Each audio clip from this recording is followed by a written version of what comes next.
all your time. Okay. So, all right. So let's go ahead and get started. So Courtney, tell me a little bit about your wake-up call. What was it that led you on this path to simplicity? Sure. Well, like many of us, I've had many, many wake-up calls, but this one was finally the one that I couldn't ignore.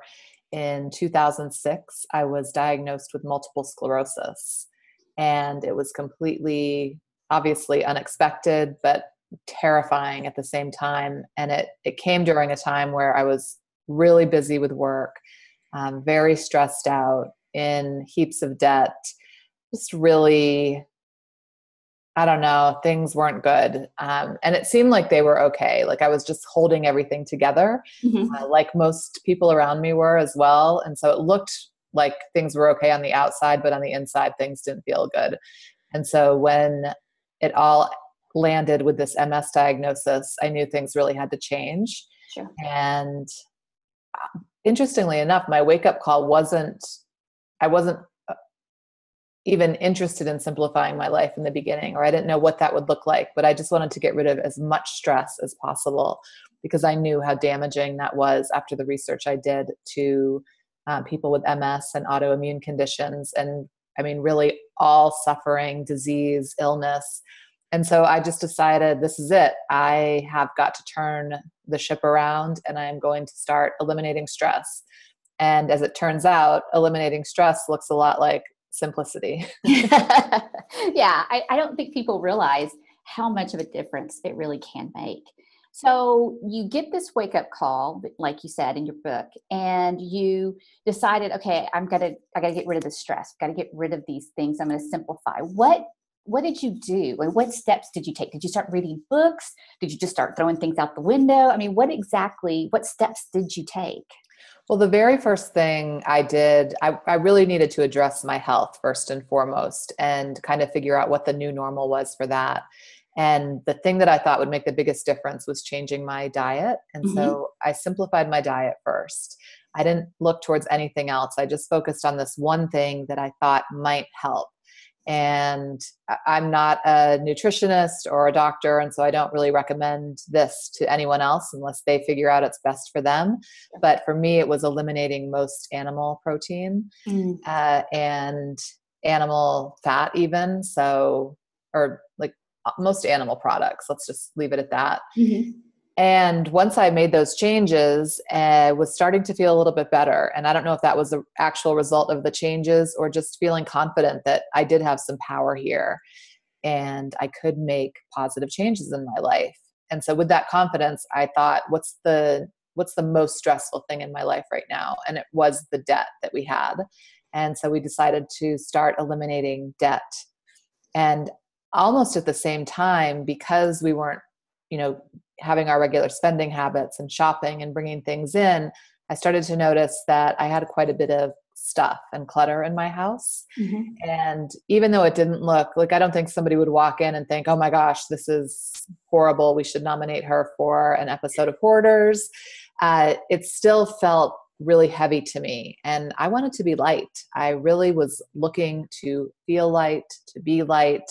And so I started getting rid of stuff and just kind of one by one, things that didn't matter, the easy stuff first, Mm-hmm. and then kept going. I was getting so much joy from releasing this crap that didn't really add any value to my life that I really just kept going. Yeah. And so I guess it's like a snowball effect, like you said, you start with the diet and then next thing you know, you kind of start seeing other areas where you want to simplify and then it just kind of builds and grows on that, right? It sure does. And it's interesting because you become so confident and you build that momentum like a snowball.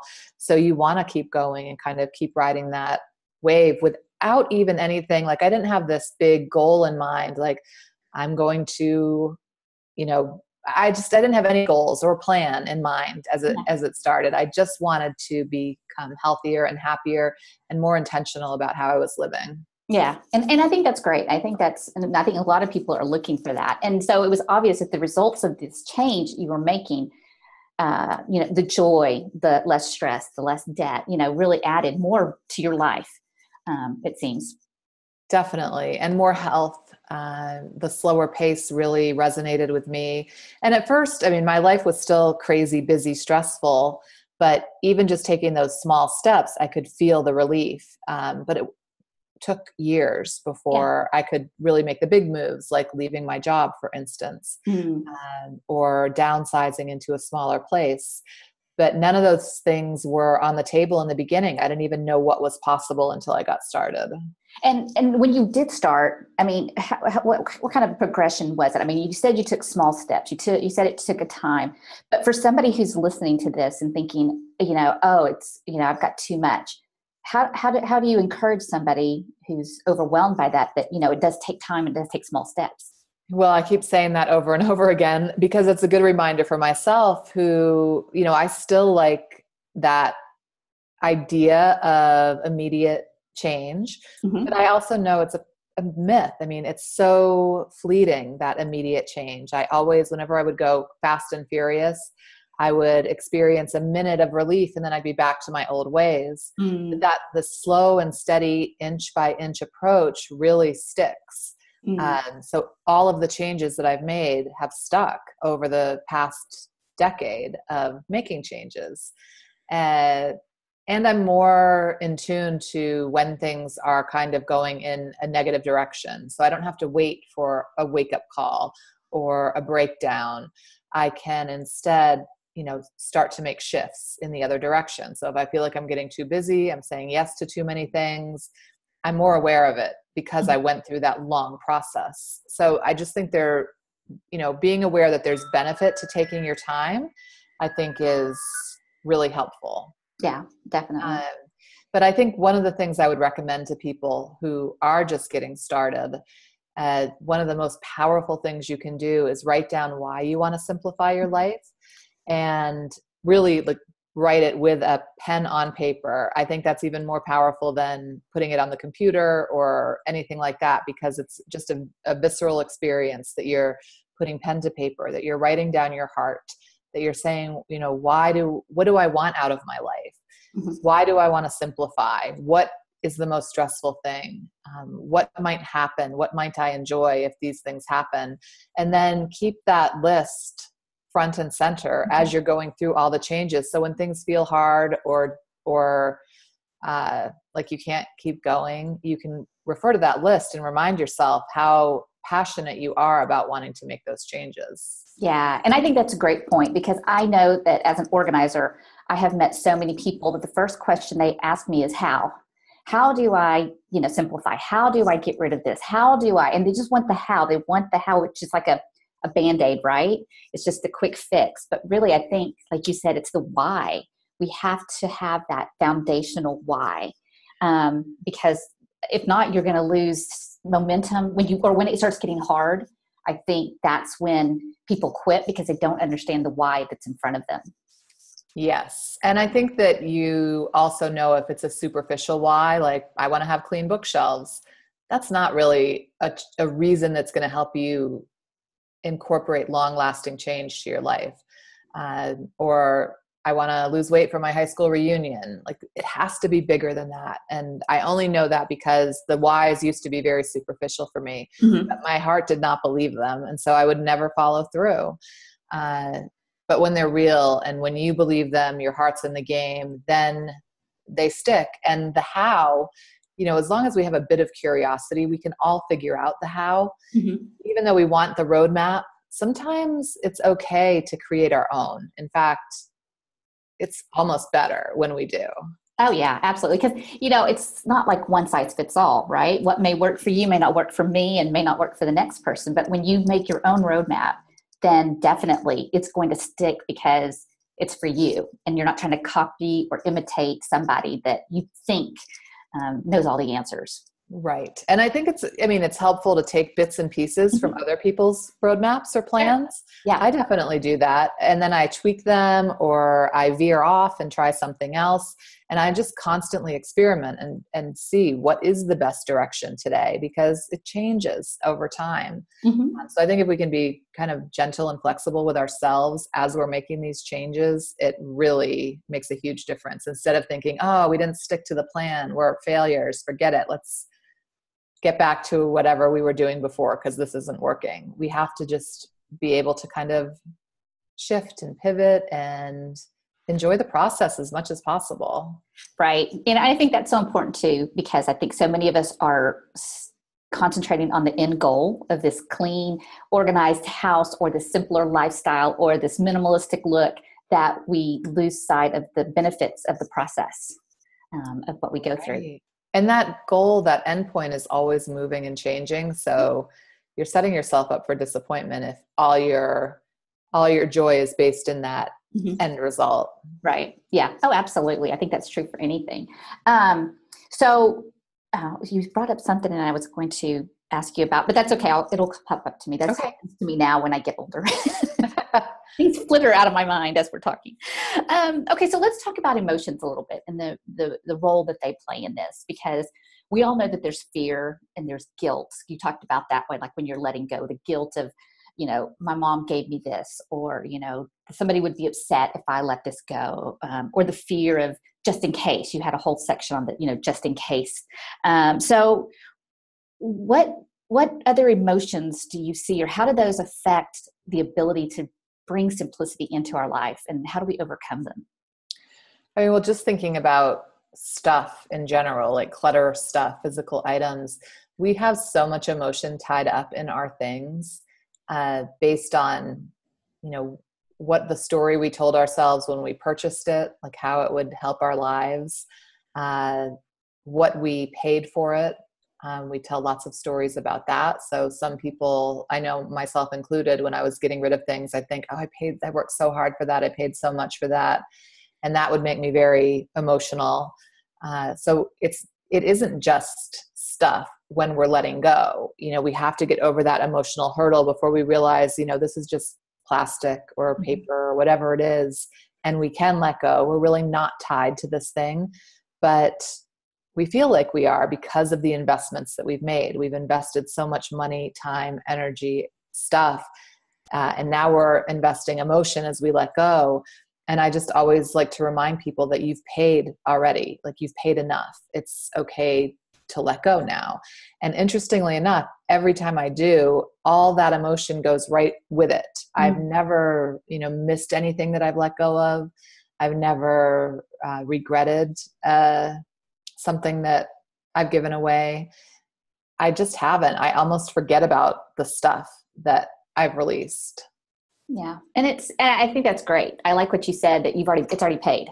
It's like you kind of need like a stamp that says paid, and that gives people permission to, it's kind of like a permission slip. Yeah. Because that's a great point, because you've already invested that money, that time, that energy.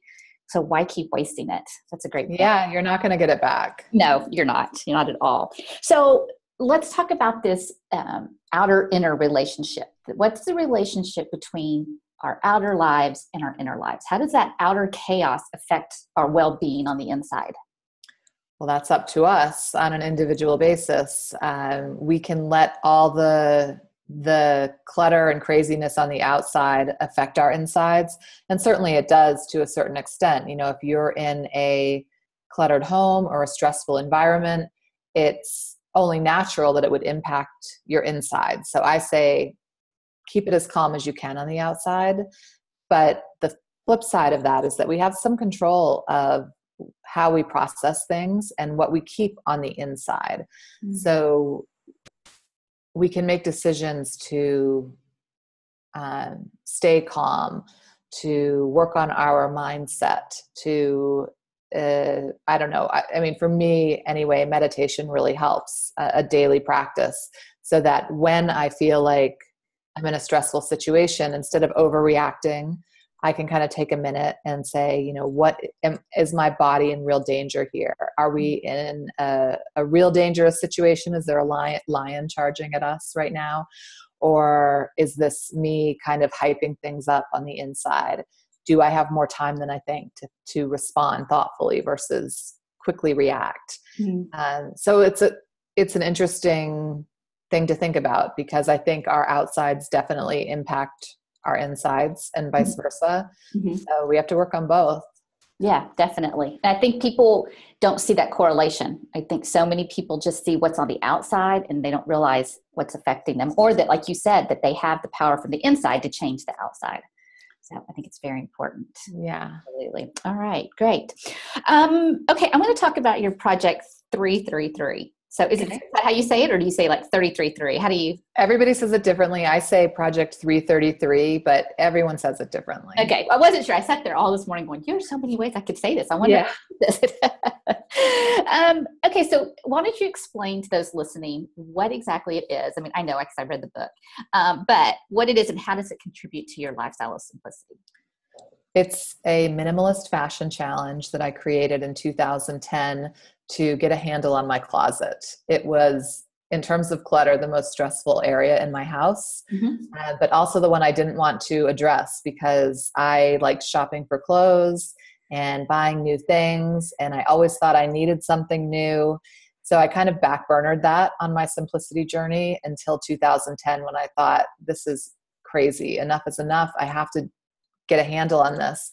And I created a challenge for myself where I would dress for 3 months with 33 items, including clothes, jewelry, accessories, and shoes, not counting things like underwear, sleepwear, workout gear. But I wanted to limit the other stuff. I didn't want to be shopping for those 3 months. And I wanted to really see what I needed and wanted in my closet. And it's now been more than 7 years, and I still dress with 33 items or less every 3 months. It's so much simpler. My mornings are easier. I save tons of money by not making those impulse shopping buys all the time. So yeah, it's really added a lot of value to my life.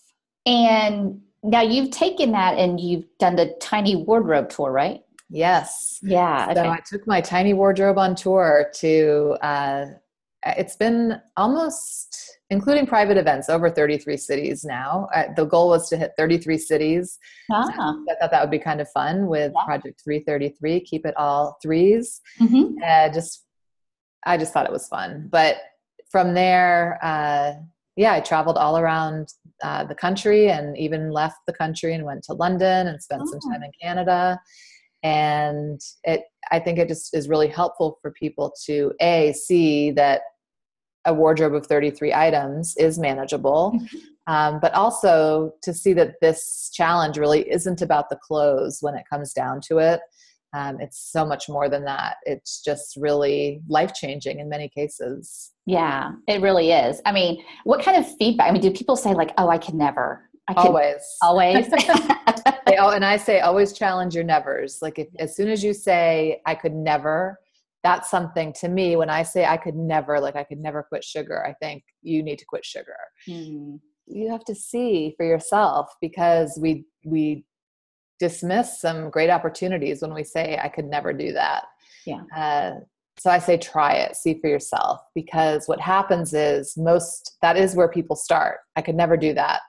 And then they think about it for a while and think, maybe I could try it. And then halfway through the 3 months, they think, why didn't I start this sooner? It's making my life so much easier. And the funny thing is, because I was reading through something yesterday, I came upon the Becoming Minimalist website with Joshua Becker. And he was mentioning your Project 333. And so I was reading it, and it was interesting because somebody who was trying the challenge had their son, I don't know if you heard this, but come up with the possible number of combinations of outfits that you could wear. And it's staggering.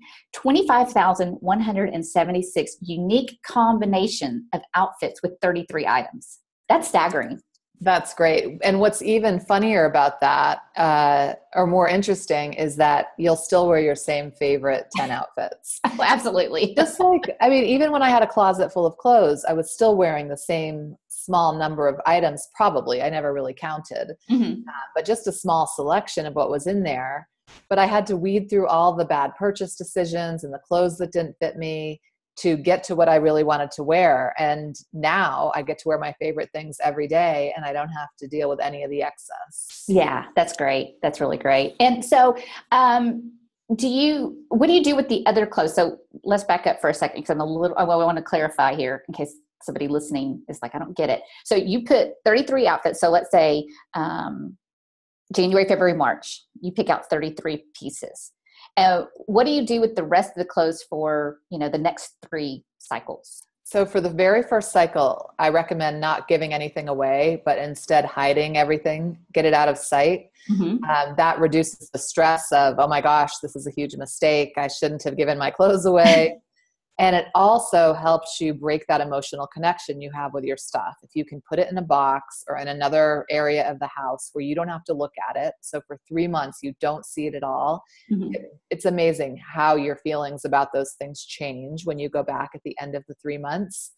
And then if you decide to continue, I recommend every 3 months kind of doing this weeding out process where you bring things back and let things go and decide, at that point, what do I need for the next season? Typically, more than 50% of each capsule collection that I create moves forward to the next season. Mm-hmm. And then I add in the other seasonal items. So after like the very first time I did it, I had boxes and boxes and boxes of clothes set aside. But today, many years later, I have one Rubbermaid container that contains everything else. Okay. That I revisit every 3 months. Okay. And do you ever go shopping? Of course I do. But I shop so differently than I used to. Mm-hmm. Like I used to shop to celebrate, to relieve pain, of boredom, of disappointment. I needed a little pick me up. Mm-hmm. I shopped for every event and emotion. Yeah.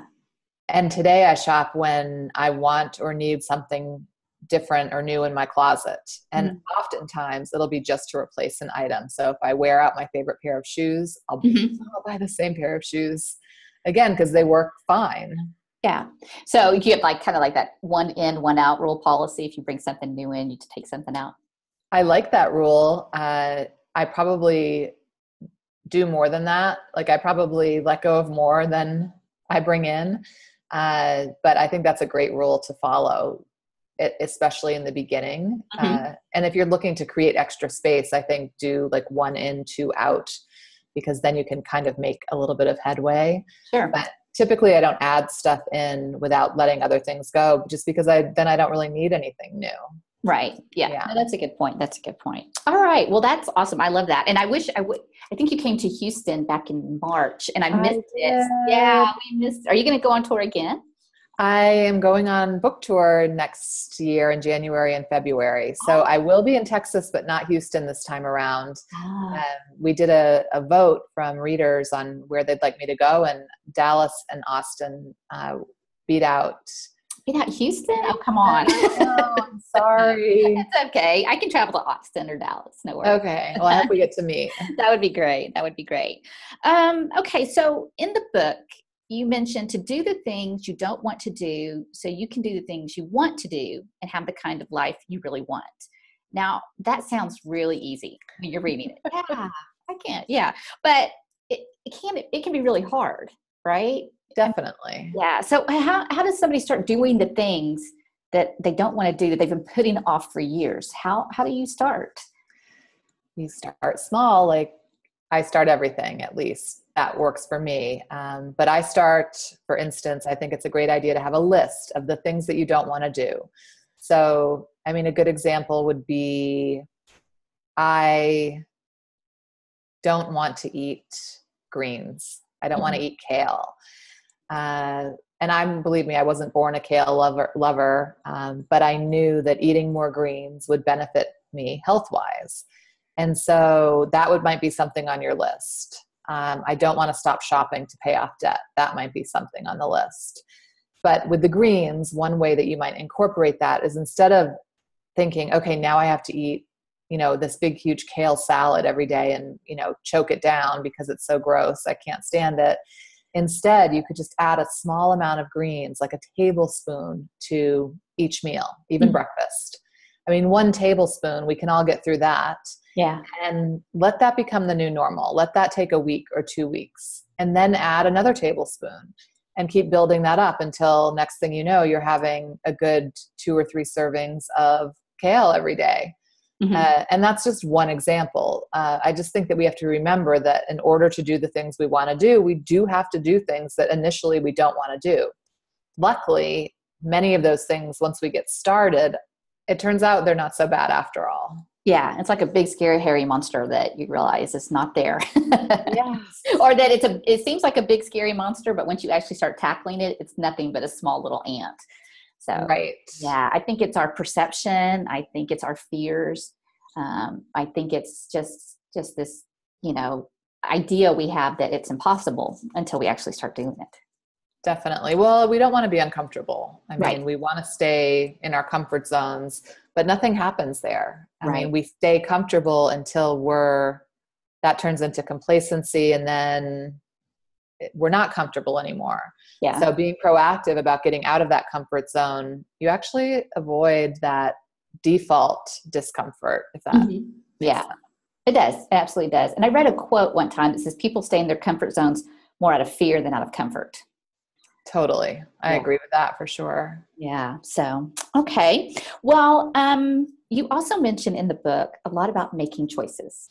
You mentioned that a lot, which I think is great. But how does making choices affect our ability to simplify, and why is that so important? Well, I hope I'm thinking along the same lines as you. I'm not sure which part of the book you're referring to, but sometimes we forget that we have a choice because we're so busy, so overwhelmed, like everything's on autopilot. And so we're not choosing, we're just doing what we know.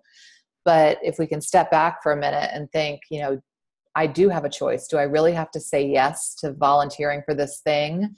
Or do I have to say yes to this big project or working with this person when we could say no? I mean, that would be one example of a choice. It's just taking some time before continuing on that autopilot, like backing up and saying, wait a minute, what if I tried something different? We have to be curious and experiment. Yeah, no, and I think, and yeah, I mean, I just noticed that a lot of times in the book throughout it, you would say, we have a choice to make, we have a choice to make. And whether it was a choice to eat more kale or a choice to let go or a choice to say no, it was a lot about the choices we make. And I don't think that we understand how much that influences what we do or don't do. Yeah, it kind of going back to the very beginning of our conversation, it really gives us that confidence to make changes when we realize and accept that we have a choice. And sometimes that means accepting responsibility for bad choices that we've made as well. Not in a beat yourself up, be all guilty about it, but in a way to inspire a better choice moving forward. Yeah. So, yeah. And choices, I think, are more proactive because you're making that choice to make a difference, to say no, to try something new. Whereas when we don't make choices, which is still making a choice, it's more reactive. You're just reacting to things. So if somebody comes up and asks you to do something and you don't make that choice, you make a choice to say yes, then you're just kind of reacting without being proactive. Yeah, that's probably we all have our default answers and responses. And we go there first because it seems simpler, but in the long run, it's probably not. Yeah. Yeah, most definitely. Most definitely. Well, since you brought up the conversation about busyness, let's talk about your busyness boycott. So what are the dangers of a life of busyness?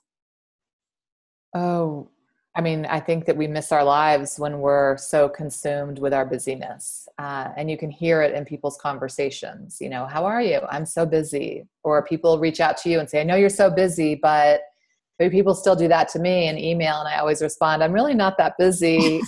However, I'm more intentional about how I fill my day. So I don't go back-to-back meetings all day long, or I schedule time in for taking care of myself. The whole busyness thing I think it's making us sick. It's making it so we can't connect with people that we love because we're so preoccupied with what's going on in our lives that we can't show up and be present for the people around us. We're thinking about our to-do lists, about our calendar, about what's next. And I can even notice that if I have, a week that might be fuller than another, I can see myself disconnecting and just really getting absorbed with that, all the stuff that's happening. So going back to choices, we can make a choice to be less busy. And while it doesn't happen overnight, because, perhaps you've built a really busy life, I know I did that. I had to start kind of deconstructing it and letting go of some of the stuff on my calendar, on my to-do list, and prioritizing, really thinking about what was most important, and not just saying it was important, but having my actions demonstrate that it's important. Mm-hmm. Because we can all say, for instance, that, let me think of an example, like this project I'm working on, or like this project I'm working on is the most important thing to me, but we procrastinate because in the name of busyness, we've got too much other things going on. The project's not your priority. It's not the most important thing. So what we do in this case is way more important than what we say. Yeah. Yeah.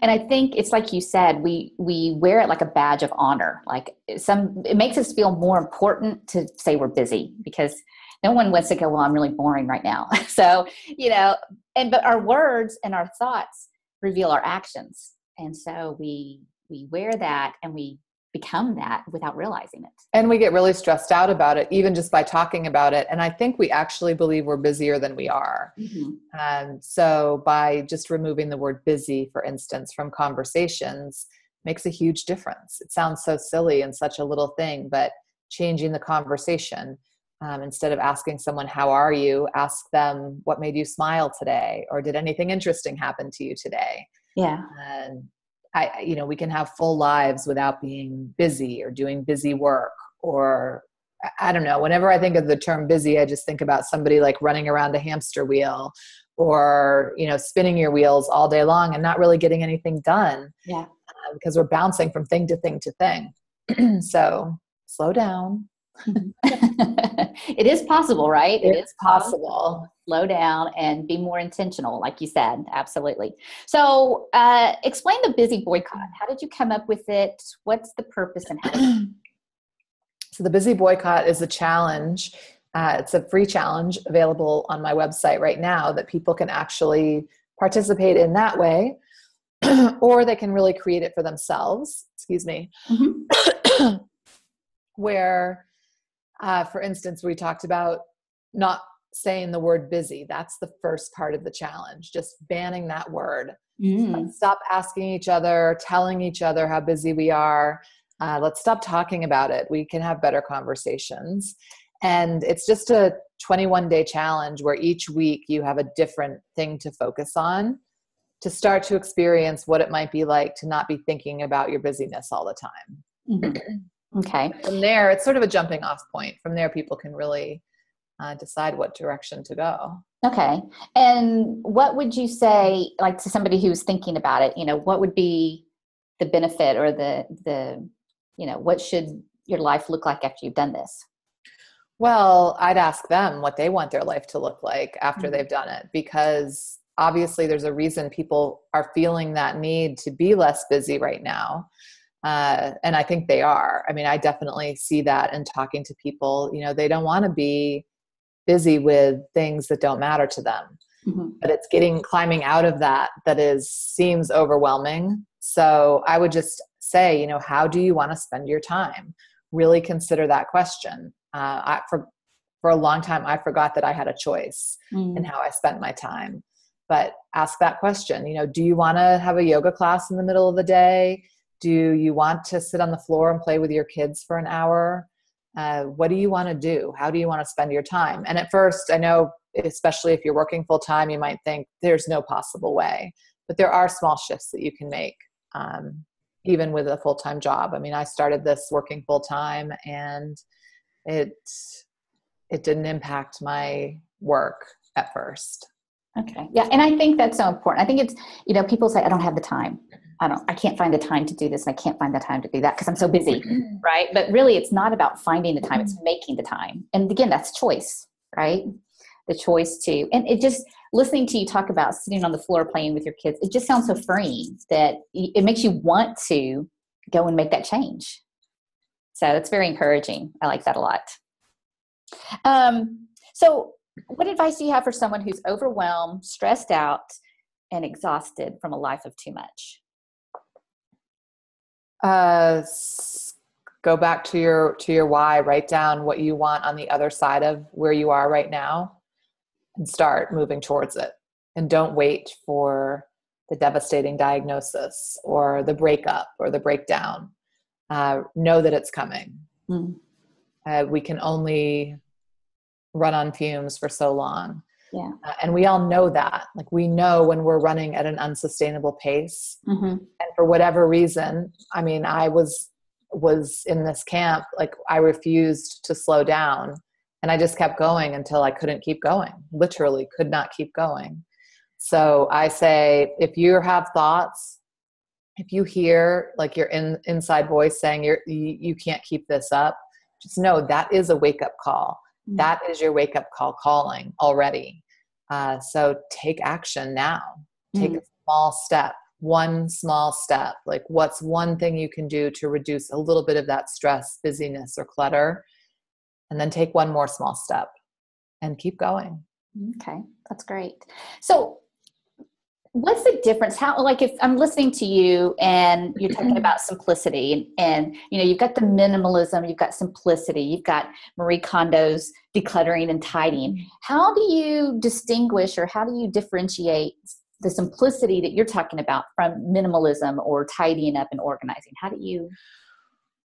I mean, I don't know if I really do. The difference between simplicity and minimalism to me is nothing, really. I mean, it's just what you call it. And I think what you call it is so much less important than what you do with it. Mm-hmm. In terms of tidying and organizing, I think that is an element or part of the mechanics of simplifying your life. It's something that helps you, you know, it's a tool to help you simplify. Just like simplicity is a tool, or minimalism, to help you live a happier, healthier, more fulfilled life. So I believe it looks different for everyone. I don't think that I can dictate what simplicity should look like for you. For me, with it being more of an inside out, soulful simplicity, it's, you know, how I simplify my life aligns with what my heart wants. And that in itself, I think, differentiates it a little bit. But I mean, really, it's up to each individual person to put their mark on it. It's their life. It's, you know, we're all living individual lives in different homes, in different settings, with different lifestyles, and we have to create what works best for us. Yeah. I just know that so many people, when they hear the word minimalism, right, or, you know, the minimalist, they think that it's this life of nothingness, the stark, you know, the stark environment where you have nothing in your house, where you, or very little. And I don't think that's what you're trying to convey. Definitely not. I mean, and I used to think the same thing, interestingly enough. I was like, oh, minimalism is nothing. But then I realized it's kind of everything, because once you clear out the stuff that doesn't matter to you, you have room for everything that does. Mm-hmm. So, and again, I use the terms interchangeably, minimalism, simplicity, in terms of lifestyle. So don't be scared off by that term. You define it. You decide how you want it to look in your home. Yeah. And so where are you now? So are you, like, in terms of your health, because of this wake-up call and all the changes you made, somebody would want to ask, has it worked? Yeah. So I was diagnosed in 2006. I haven't had a relapse in more than 9 years. Wow, that's great. I work closely with a neurological team here in Salt Lake City, where I live. And I've also traded my corporate job for writing and speaking and doing things that I really care about. That's been a huge shift, which wouldn't have happened had we not gotten rid of the debt and the stuff, because we were able to really, you know, change our financial map, I guess. We downsized into an apartment less than half the size of our house, so we have less to take care of. And I feel like I'm closer to the people I love. So yeah, it's working for me for sure. Yeah. Well, I can definitely tell. I can tell just by the peace that you radiate, and in your voice and in what you're saying. It's not like this methodology that you're trying to, push. It's something that you really have embraced and applied to your life. And I can see it in your demeanor and in the way you come across. That it's just something that really has infiltrated and made a true difference. Thank you. Yeah. So what's next for you? You got the book coming out. What's next? Yeah, the book comes out at the end of December, and then I'll be on book tour for a couple of weeks in January and a couple of weeks in February. And to be honest, I don't know what's next after that.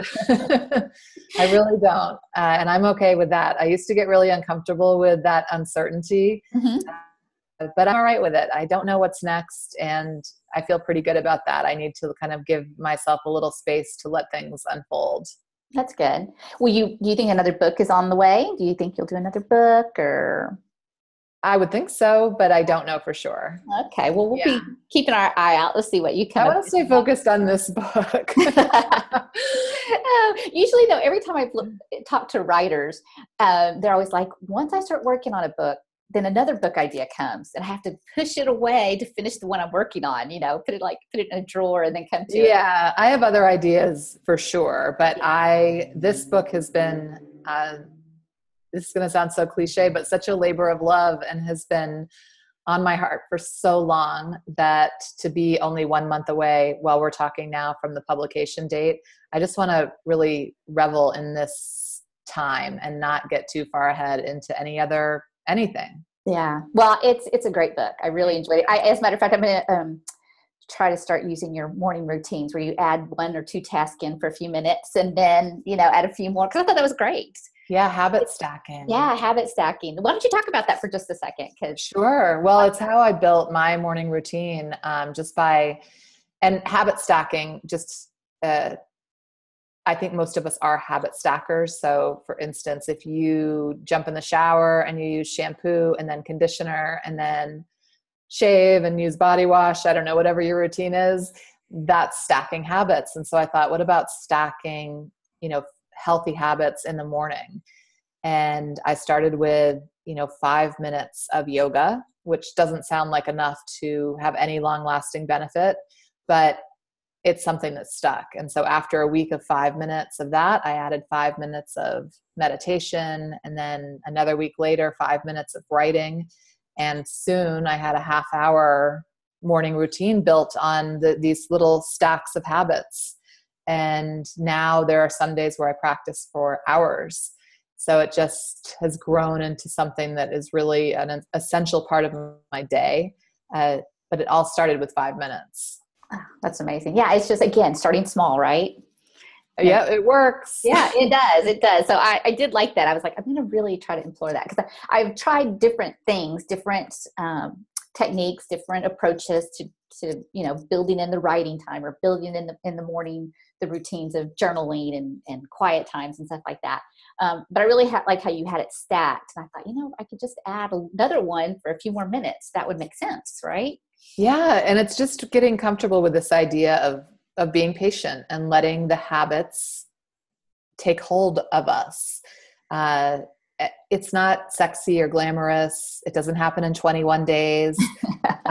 But once it starts happening, you think, oh my gosh, that was so worth the investment. And it wasn't hard because it was only 5 minutes to start. So I didn't have to give up a full hour or change my whole life right away.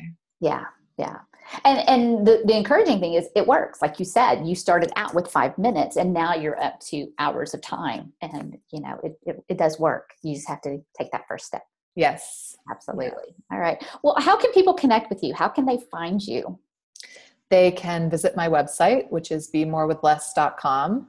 I'm on most social media, but probably the one I'm most interactive on or connected on is Instagram, which is @bemorewithless. Okay. All right. Well, it's been such a pleasure visiting with you. Is there anything else you'd like to say that maybe I didn't ask about, or? No, just thank you for having me on. And I guess if, depending on when you're going to air this, if it's before the 14th of December, there's a contest that I'm launching later this week for a closet clean out. So I've never Oh. done this before, but at every tiny wardrobe tour, people ask me to come and help them with their closets. So I'm going to give away a closet clean out, and we're going to announce that this Thursday or Friday. So I think it's live from the 1st to the 14th. Okay. So, but you're going to announce it Thursday that's running. Okay. Gotcha. Yes. Gotcha. Okay. I know that's super confusing because I don't know when you're going to air, but no, it's good to know. I will definitely make sure to fall into that time frame because I'm sure a lot of people would love to try to get in on that. That would be awesome. Okay. Yeah, that would be great. I'll make sure to share that as well. So, well, thank you, Courtney. It's been such a pleasure visiting with you, and I wish you all the best and congratulations on the great book. You as well, and I hope we meet in Texas. I hope so too. Take care. Have wonderful holidays, and Take care. Talk to you soon. Happy holidays. Bye. Bye.